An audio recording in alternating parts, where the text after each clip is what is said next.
être heureux au travail? Cette question, beaucoup se la posent et personne n'a la même réponse. Certes, certains facteurs peuvent favoriser le bien-être dans l'entreprise, mais comme nous sommes tous différents et que le bonheur est une notion subjective, pas sûr que tout le monde y trouve son compte dans cette nomenclature théorique du bien-être au travail. Une des principales conditions du bonheur au travail, puisque c'est ça votre thème, c'est vraiment quelque chose qui concerne la personne elle-même dans son environnement. Alors bien sûr, on peut agir sur l'environnement pour l'aider à être plus heureuse, mais si la personne n'est pas heureuse en elle-même, je ne vois pas comment l'environnement pourrait l'aider à le devenir. C'est-à-dire que notre vie de tous les jours a un impact sur la manière dont on se présente et dont on se sent au travail.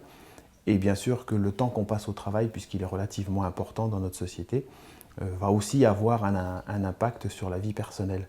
Donc quand les personnes sont en questionnement autour de leur propre bonheur ou leur manière d'être heureux dans la vie, on peut questionner du côté du travail dans un premier temps ou du côté de la vie personnelle dans un autre temps.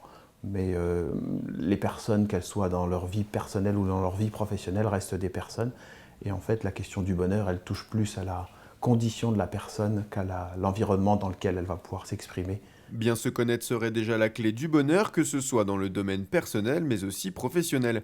Pour celles et ceux qui recherchent à tout prix le bonheur au travail, il existe aussi deux conditions essentielles pour se sentir heureux.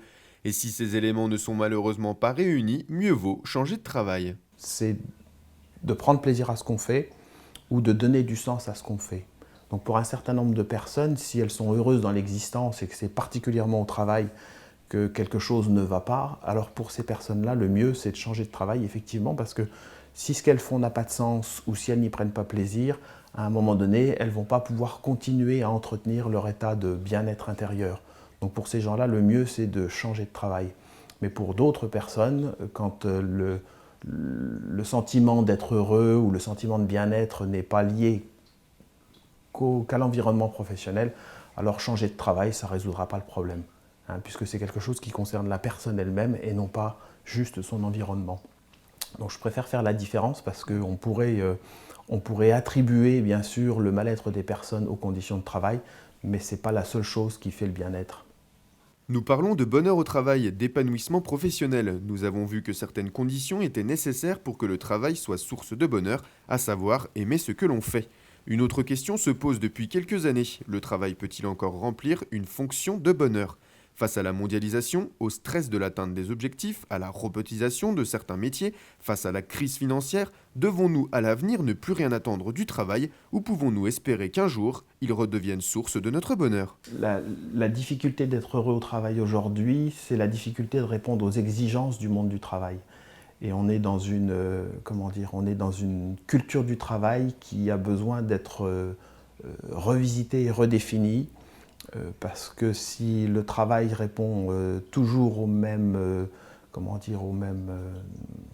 injonctions de performance, d'organisation et de rentabilité, je crois qu'on n'ira pas dans une direction où les gens seront plus heureux au travail, mais au contraire. Moi, je reste persuadé aujourd'hui qu'il y a un chemin inverse à faire. Alors, ça ne veut pas dire qu'il ne faut pas que les entreprises soient rentables, ça ne veut pas dire qu'il ne faut pas que les entreprises soient structurées, elles en ont besoin et c'est nécessaire pour travailler ensemble. Mais ce qui constitue toutes les entreprises ou toutes les institutions, c'est d'abord fondé sur des personnes qui viennent collaborer à un projet commun. Et aujourd'hui, on s'occupe du savoir-faire des professionnels et on s'intéresse peu aux personnes dans leur contexte professionnel. C'est une notion qui est peu développée parce qu'on privilégie le savoir-faire plutôt que le savoir-être. Une réaction? Un témoignage? Commentez ce reportage sur dijonsanté.fr.